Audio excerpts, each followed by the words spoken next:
Oke ya, selamat datang kembali di video gue berikutnya. Pada episode eh bukan review buku ya, sebenarnya gue hanya pengen sharing aja gitu ya, sharing buku. Buku yang ingin gue sharing pertama kali itu ada dalam channel ini adalah bukunya George Orwell. Ini penulis favorit gue, yang judulnya Keep the Aspidis Flying. Kebanyakan orang mengetahui George Orwell itu dari bukunya yang Animal Farm dan 1984, 1984. Gue nggak apa namanya buku itu buku yang bagus gitu ya. Gue juga sudah baca gitu. Itu buku, kalau nggak salah buku Orwell yang terakhir diterbitkan, dia kedua buku itu, nah akhirnya melejitkan namanya gitu ke permukaan. Karena sebelumnya ada bukunya yang lain, itu kumpulan esainya, judulnya Propaganda. Mungkin setelah gue selesai baca gue akan review juga.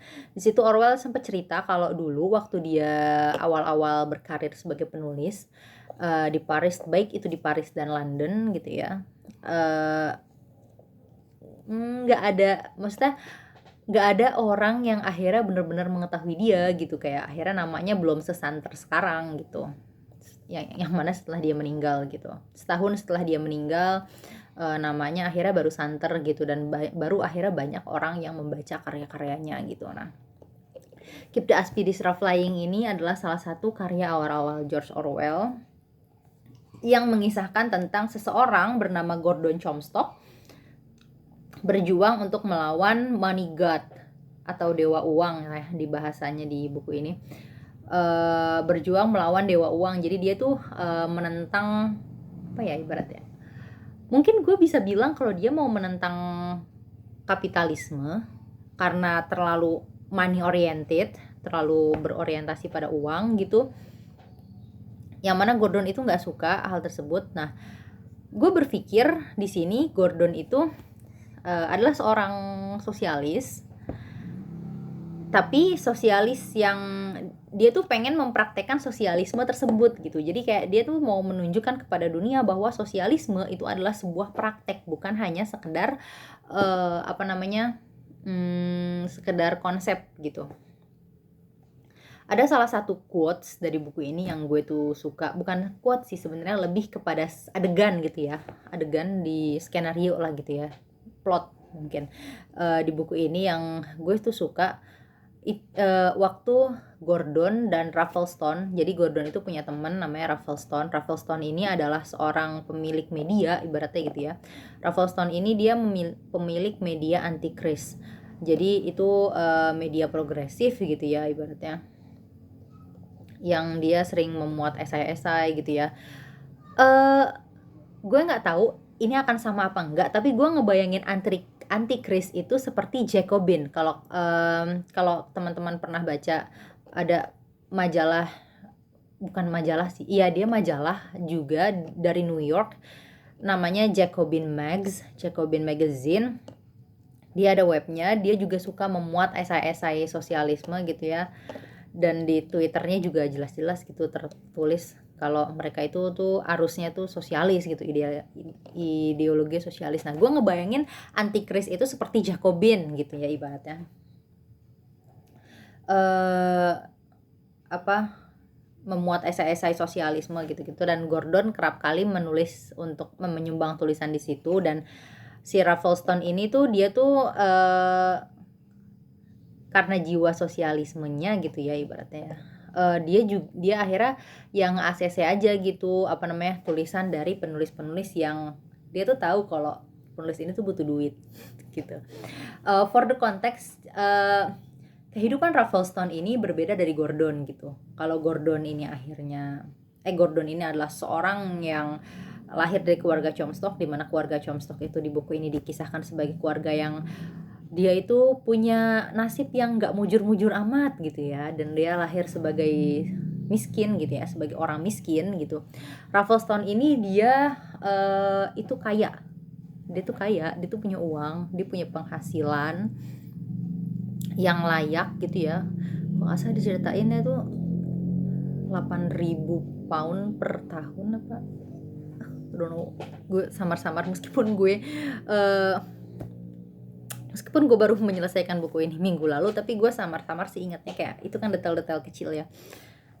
Kalau nggak salah gajinya Raffleston ini akhirnya tuh gede banget gitu. Nah, adegan yang gue suka itu adalah saat Gordon dan Raffleston ini ceritanya lagi makan nih.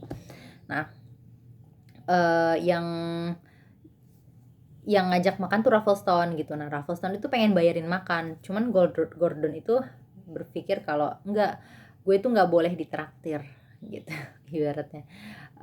Gue tuh menentang uang, gue tuh nggak boleh traktir gitu. Dengan gue ditraktir, berarti gue tuh harus tunduk sama yang traktir gitu ibaratnya gitu ya. Nah, waktu dia lagi makan nih ceritanya, di suatu restoran gitu ya, si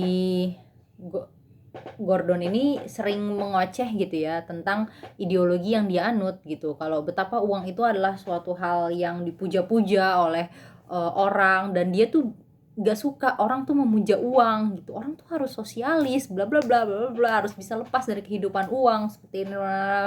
Pokoknya dia tuh selalu meracau tentang itu, dan Raffleston tuh ya sebenarnya sebel ya sama racauan dia gitu, sama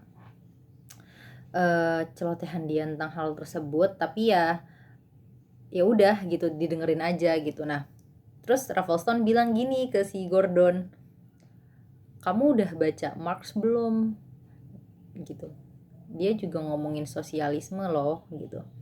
Nah, yang gue suka di sini adalah Gordon tuh bilang kalau di sini Gordon tuh menegaskan kalau sosialisme itu bukan bukan kamu menjadi sosialis bukan dengan kamu membaca Marx, tapi dengan kamu menerapkan prinsip sosialisme tersebut gitu. Di sini juga menegaskan kalau kalau Raffleston itu adalah seorang champagne sosialis gitu ya. Dia seorang sosialis tapi dia kaya gitu. Itu bahasanya champagne sosialis biasanya kalau bahasa orang-orang Amerikanya gitulah ya gitu. Nah, hal menarik sih di sini gitu. Dan di situ kayak gue langsung kayak oke, Gordon got a point gitu. Gordon dapat poinnya gitu, dan dia mengcounter Raffleston tuh situ kayak, dan di situ Raffleston juga ngerasa kayak gue nih nggak pantas ngomongin sosialisme karena gue hidup bergelimang harta gitu.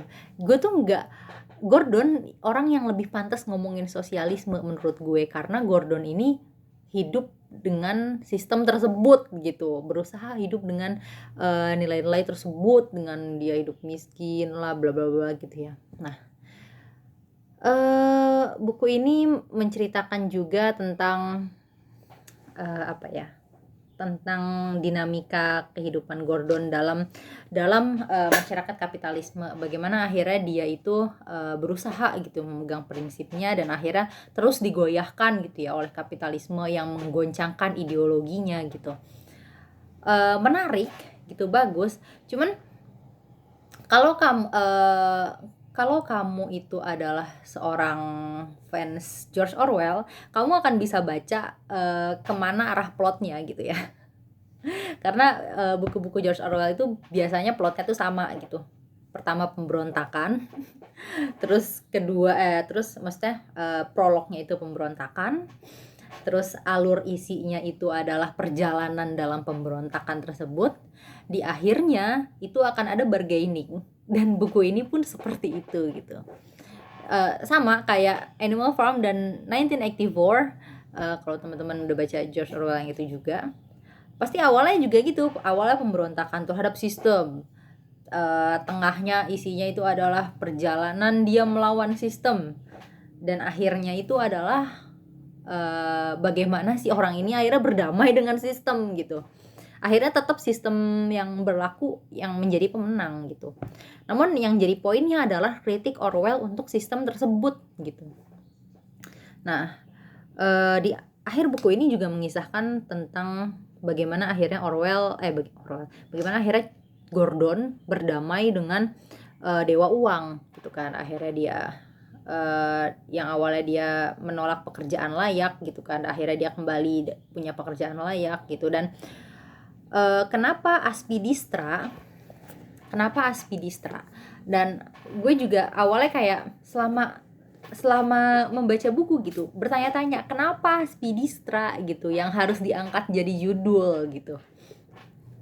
Ternyata karena ini menurut gue Orwell itu mengibaratkan Aspidistra ini adalah pohon kehidupan dari kehidupan yang mapan gitu. Jadi biasanya orang yang punya rumah, yang punya keluarga mapan gitu ya, mereka itu memelihara Aspidistra gitu.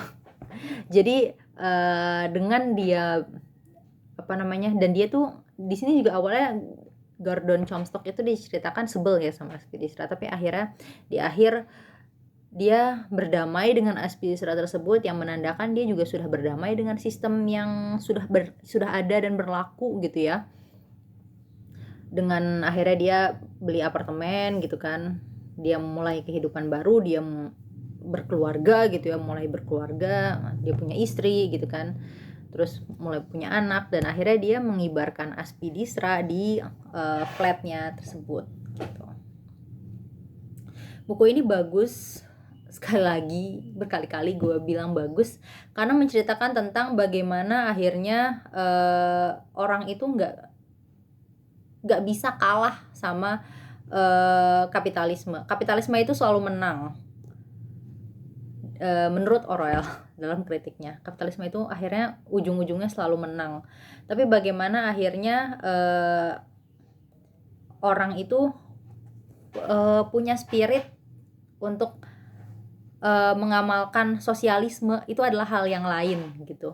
Tapi bagaimanapun di dunia yang realistis, kapitalisme itu akhirnya akan selalu menang gitu. Cuman bagaimana kapitalisme itu berjalan di sekitar kamu gitu, di sekitar orang, yaitu balik lagi ke prinsip pribadi masing-masing gitu. Kritik Orwell tentang uang, tentang filosofi uang juga bagus dalam buku ini gitu. Akhirnya juga yang gue suka adalah bagaimana Orwell menamakan uang itu sebagai money god gitu. Sistem kapitalisme itu Orwell sebut di buku ini adalah money god gitu. Langsung to the point gitu. Money, kapitalisme itu adalah hanya soal uang gitu. Mendewakan uang gitu. Nah, itu adalah kritik Orwell di situ gitu. Dan juga di sini juga Orwell juga mengkritik bagaimana sosialisme gitu. Nah, dia mengkritik orang-orang champagne sosialis melalui si Rafflestone ini gitu, si tokoh Rafflestone. Bagaimana akhirnya orang kaya yang pengen berpartisipasi pada sosialisme gitu, tapi dia nggak bisa meninggalkan sepenuhnya gitu kan konteks kehidupan dia yang kaya gitu, tapi dia tuh pengen jadi sosialis gitu, tapi nah di sini tuh kayak ada clash culture gitu ya di dalam diri dia gitu, dalam batinnya. Bagaimana seorang champagne sosialis itu pengen menjadi sosialis gitu, pengen diterima sebagai sosialisme, tapi dia tuh kaya gitu, dia tuh bukan sebagai pelaku kemiskinan gitu. Itu hal yang menarik dalam kritik Orwell, yang juga menarik dalam buku ini lewat tokoh Rafflestone. Apakah buku ini gue rekomendasikan untuk dibaca oleh halayak? Tentu saja, apalagi kalau misalnya kamu itu baru lulus kuliah dan bingung nih menentukan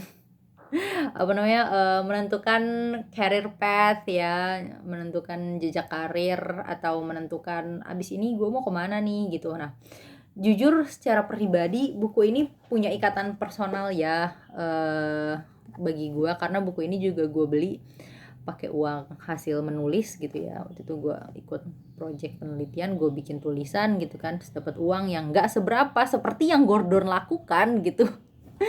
Terus akhirnya gue dedikasikan uang itu untuk beli bukunya Orwell yang ini gitu kan, itu juga di luar rencana. Dan akhirnya juga seperti seolah-olah George Orwell tuh mau menasihati gue gitu, kalau kamu bersikukuh untuk tetap menjadi penulis sebagai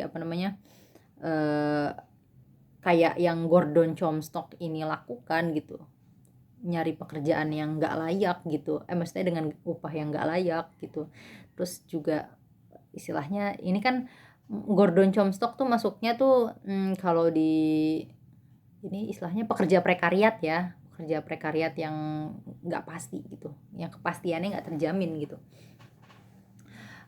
Apakah kamu akan ingin bernasib seperti Gordon gitu, seolah-olah Orwell tuh ngomong kayak gitu dalam konteks gue waktu pertama kali beli buku ini gitu. Jadi buku ini juga cukup personal gitu dalam kehidupan gue gitu, sampai akhirnya gue juga akhirnya menemukan karir untuk diri gue gitu ya.